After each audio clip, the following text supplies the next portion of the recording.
Hello students, statistics में आज हम सीखने वाले हैं हिस्टोग्राम। ये पहला ग्राफिकल रिप्रेजेंटेशन, ठीक है। डेफिनेटली इसके लिए जैसे मैंने बताया था, ये ग्राफ की रिक्वायरमेंट है। क्लासेस दिए रहेंगे, फ्रीक्वेंसी दिए रहेंगे और ऐसे इनपुट डाटा के ऊपर आपको निकलना है फ्रीक्वेंसी, मतलब हिस्टोग्राम, ठीक है। इम्पोर्टेंट चीज़ ये है कि यहाँ what can say classes continuous चाहिए। अगर क्लासेस कंटिन्यूस है तो इजीली आप उसको स्टार्ट कर सकते हो। अगर कंटिन्यूस नहीं है तो उसको आपको कंटिन्यूस करना पड़ेगा। यहाँ अगर देखते हो कि हाइट ऑफ द स्टूडेंट्स दिया हुआ है, ठीक है। हाइट ऑफ द स्टूडेंट्स है जो कि क्लासेस के फॉर्मेशन में दिए हैं, और वो हाइट का यूनिट सेंटीमीटर है। नंबर ऑफ स्टूडेंट्स यहाँ दिए हुए हैं, ठीक है। यहाँ अगर देखोगे तो सबसे पहले क्लासेस कंटिन्यूस है क्या, नहीं है, तो हमें क्लासेस को कंटिन्यूस करना पड़ेगा। क्लासेस को कंटिन्यूस, क्योंकि यहाँ 144, 145, 159, 150 है, तो ये क्लासेस कंटिन्यूस नहीं है। और इसमें मोड और मीडियम में हम लोगों ने क्लासेस को कैसे कंटिन्यूस करना था ये देखा था। फिर से एक बार रिपीट करो, इन दोनों का पहले सब्ट्रैक्शन कर लो। 145 माइनस 144 कितना आ रहा है, 1। उसको डिवाइड करो 2 से, तो कितना होगा 0.5। ये 0.5 इसमें से सब्ट्रैक्ट करो, इसमें ऐड करो, इसमें सब्ट्रैक्ट करो, इसमें ऐड करो। तो वही चीज़ यहाँ हम करने वाले हैं। 140 में से हम 0.5 जब सब्ट्रैक्ट करते हैं तो ये मिलेगा आपको 139.5, बराबर है। इसमें क्या करना पड़ेगा, ऐड करना पड़ेगा, तो ये होगा 144.5। इसमें क्या करना पड़ेगा, 0.5 सब्ट्रैक्ट करना पड़ेगा, तो ये होगा 140.5, और ये आएगा इसमें ऐड, इसमें सब्ट्रैक्ट, इसमें ऐड, इसमें 155 में से 0.5 सब्ट्रैक्ट करना पड़ेगा, 154.5, 159.5। समझ गया? मतलब अब क्या हुआ, डिसकंटिन्यूअस क्लासेस का हम लोगों ने सबसे पहले कंटिन्यूअस क्लासेस में कन्वर्ट कर लिया। कैसे समझना कंटिन्यूअस है, देखो यहाँ सेम नंबर दिख रहे हैं, है ना। हायर लिमिट और लोअर लिमिट सेम है, तो ये होगा कंटिन्यूअस क्लासेस। उसके बाद रिस्पेक्टिव फ्रीक्वेंसी यहाँ दी हुई है, वो हमें यहाँ रिप्रेजेंट करना है। जैसे यहाँ है 2, उसके बाद ये है 12, उसके बाद है 10, उसके बाद है 4, ठीक है। ये एक बार ये चार्ट बनने के बाद हमें फिर ग्राफ स्टार्ट करना है। तो सबसे इम्पोर्टेंट, अगर कंटिन्यूअस क्लास है तो आप डायरेक्ट ग्राफ बना सकते हो, लेकिन अगर कंटिन्यूअस क्लास नहीं है तो क्लासेस को कंटिन्यूस कीजिए। जैसे यहाँ हो चुके हैं, अब हम ग्राफ बना सकते हैं, ठीक है। आप प्रीवियस बेसिक नॉलेज आप जानते हो, ग्राफ जो भी हम यहाँ बना रहे हैं ये फर्स्ट क्वाड्रेंट में बना रहे हैं। फर्स्ट क्वाड्रेंट में पॉजिटिव और नेगेटिव, मतलब पॉजिटिव एक्सिस और एक्स एक्सिस और वाई एक्सिस दोनों पॉजिटिव होते हैं, है ना। फर्स्ट क्वाड्रेंट में हम बना रहे हैं, तो यहाँ ये आपकी वाई एक्सिस, ये आपकी एक्स एक्सिस, ठीक है। हमेशा याद रखिए कि एक्स एक्सिस पे हम लेते हैं क्लासेस, है ना। तो यहाँ जो क्लासेस है, ये क्लासेस हमें यहाँ लेना है एक एक पॉइंट से। जैसे यहाँ पहले 139 है, उससे 145 है, तो इस तरह से मैं ये बना देता है इक्वल डिस्टेंस का। आप जानते हो बॉक्स जो हर एक ग्राफ में एक बॉक्स जो होता है वो 1 सेंटीमीटर का होता है। तो पहला 139.5, उसके बाद सेकंड है मेरा 144.5, उसके बाद नेक्स्ट है 149.5, उसके बाद है 154.5, ठीक है। और लास्ट कितना है 159.5,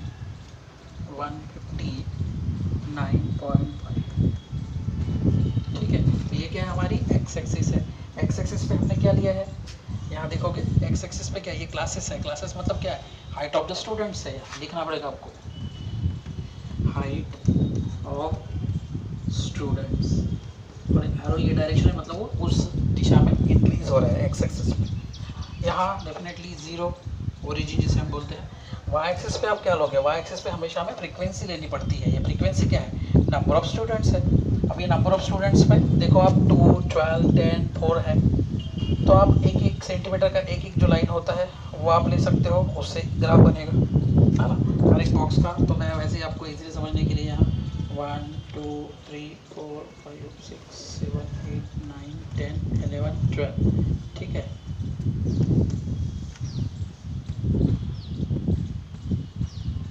यहाँ एक एक सेंटीमीटर का एक एक बॉक्स है। आप लोग इसके पहले 7, 8, 9, 10 में ग्राफ बना ही आ रहे हो, तो इस यहाँ क्या लिखना पड़ेगा हमें, नंबर ऑफ व्हाट स्टूडेंट्स,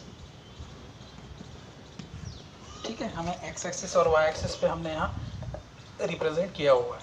अब जैसा एक्स एक्सिस और वाई एक्सिस फिलअप हो जाता है, हमें स्केल भी लिखना, मेंशन करना ज़रूरी है। वो हमेशा ग्राफ के राइट साइड में लिखा जाता है क्लास स्केल में, ठीक है।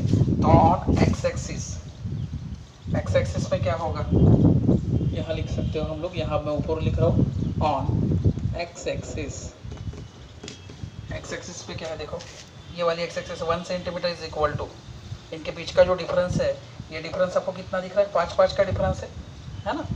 तो 1 सेंटीमीटर इज इक्वल टू 5, ये 5 क्या है, 5 सेंटीमीटर है, हाइट ऑफ द स्टूडेंट जिसे हम बोलते हैं ना, 5 centimetre, that is the height of student,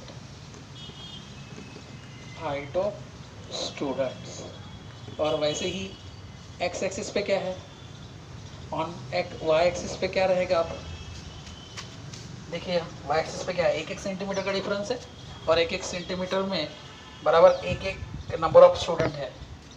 1 centimetre is equal to 1 students.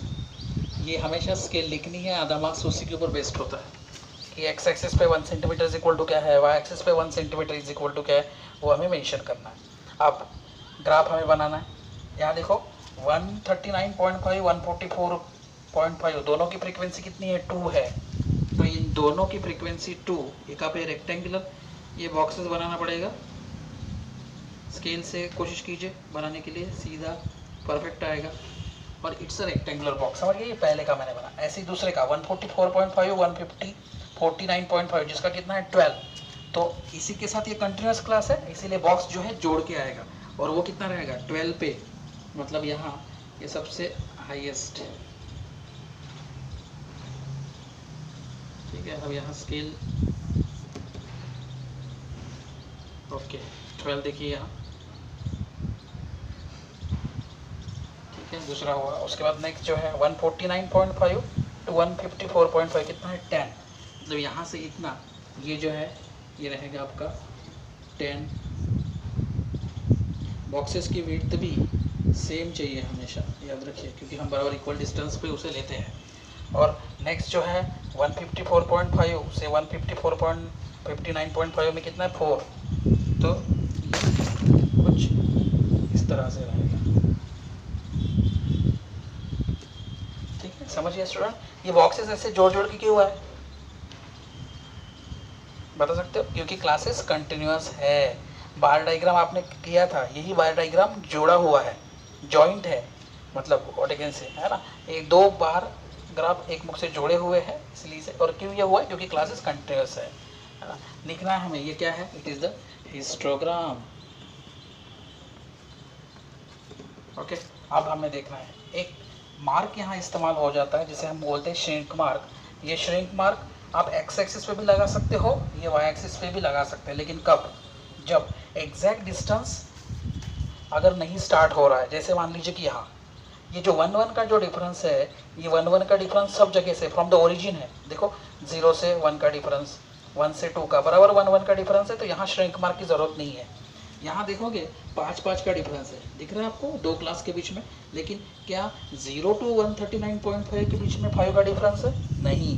तो ऐसे समय पे हमें श्रिंक मार्क लगानी पड़ेगी, ओके। श्रिंक बार का सिंबल कैसे होता है, देखो इस तरह से सीधी लाइन निकालना, स्ट्रेट, और इस तरह से नीचे डाउन आना, फिर से ये होगा श्रिंक बार का सिंबल। तो आपको 0 और जो स्टार्टिंग वाला है उनके बीच में हमेशा ये सिंबल देना है, हमेशा, मतलब जब रिक्वायरमेंट है तभी। जैसे यहाँ बराबर शुरुआती 0 से हो रही है, और हर एक बार जो डिफरेंस है वो सेम है फ्रॉम द ओरिजिन से, तो हमें ज़रूरत नहीं है। यहाँ बाद में डिफरेंस सेम है 5 का, लेकिन शुरुआत में नहीं है, मतलब श्रिंक मार्क की रिक्वायरमेंट है, समझ रहे हैं। तो इस तरह से ये श्रिंक मार्क की रिक्वायरमेंट जहाँ है वहाँ हमें देना है।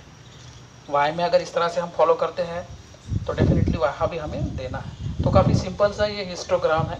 सबसे पहले क्लासेस उसमें कंटिन्यूस चाहिए, अगर कंटिन्यूस है नहीं है तो उसे कंटिन्यूस कीजिए और ग्राफ बनाना स्टार्ट करो, है ना। ग्राफ बनाने के लिए एक्स एक्सिस, वाई एक्सिस और रिस्पेक्टिव उनके क्लासेस मेंशन करो, वाई एक्सिस पे लिखना है, बाद में हमें स्केल लिखना है, बाद में ग्राफ निकालना है with the help of pencil से, ये सब चीज़ें करना है ग्राफ के ऊपर, ठीक है। एक बार होने के बाद फिर उसको नाम देना है कि ये हिस्टोग्राम है बोल के, और जहाँ श्रिंक मार्क की रिक्वायरमेंट है वहाँ हमें वो श्रिंक मार्क देना है, समझा। तो आज हम लोगों ने ग्राफिकल रिप्रेजेंटेशन का हिस्टोग्राम ये सीखा है, काफ़ी सिंपल सा है, प्रैक्टिस करोगे तो ये आसानी से आप समझ पाएंगे। ठीक है, तो आज के लिए इतना ही। नेक्स्ट क्लास में हम मिलेंगे एक नेक्स्ट टॉपिक के साथ, that is the frequency polygon या फिर फ्रीक्वेंसी कर्व के साथ। तब तक के लिए खुश रहिए, मुस्कुराते रहिए। Thank you students.